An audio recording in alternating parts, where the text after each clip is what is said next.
इस वृत्ति को संशय कहते हैं, नहीं? और इसका लक्षण होता है अविवेक, अज्ञान। अज्ञान के द्वारा संशय होता है और संशय का परिणाम अच्छा नहीं होता है। जो संसार की उन्नति है, जो संसार के कार्य है, ये कोई महत्वपूर्ण बात नहीं है। 100 खरब रुपया कमा लिए, पूरा विश्व तुम्हें जान रहा है, लेकिन तुमने जिसको जानने के लिए तुम्हारा जन्म हुआ है उसको नहीं जाना। तो मरने के बाद तुम्हारे हाथ क्या लगेगा? भाई, एक शरीर की सीमा है इसके रहने की, 60 वर्ष, 70 वर्ष, 80 वर्ष, 100 वर्ष, 1000 2000 तो है नहीं। इसके बाद आपके पास रहेगा क्या? आपके विचार, आपके किए हुए सत असत कर्म, बस।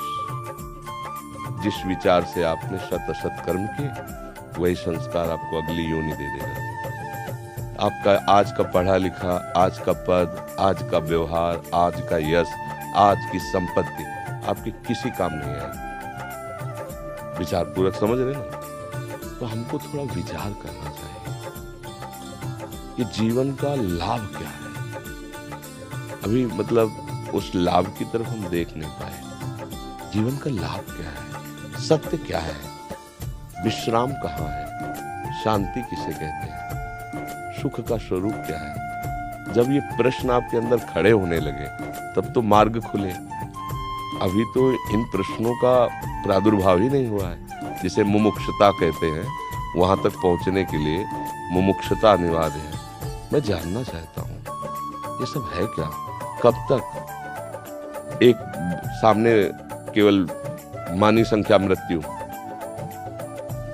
सब आपको शून्य नजर आएगा, सब शून्य। अभी आपकी मृत्यु हो जाए, क्या पता? 100 वर्ष बाद हो, क्या पता? उसके बाद क्या होगा? हमें अपने देश लौटना है। विदेश में हम कार्यरत हैं,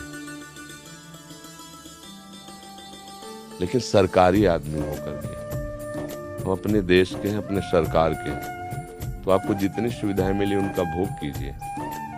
परिणाम में आपको सरकारी सुविधाएं और मिलेंगी और सरकार आपको पदोन्नति देगी। ऐसा होता है ना, जब आप सरकारी आदमी बन के जाओगे, आप अपने पर्सनल से जाओगे तो हानि लाभ आपको भोगना पड़ेगा।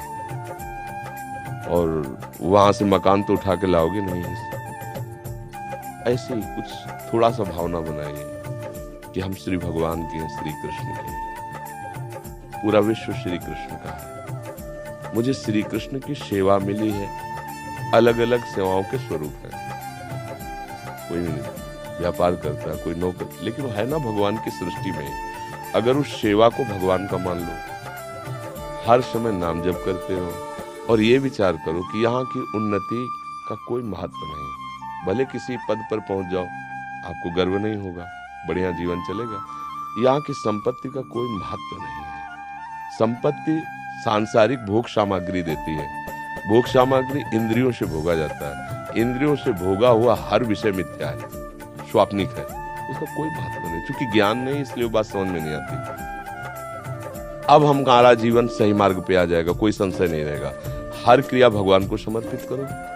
पूरी सृष्टि श्री भगवान की है और मैं उनका एक सेवक हूँ।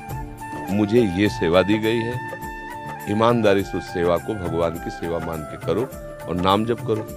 कुछ समय बाद आप, अगर जो हम कह रहे हैं इसे धारण करना, कुछ समय आप बाद देखना आपके अंदर संशय खत्म हो जाएगा।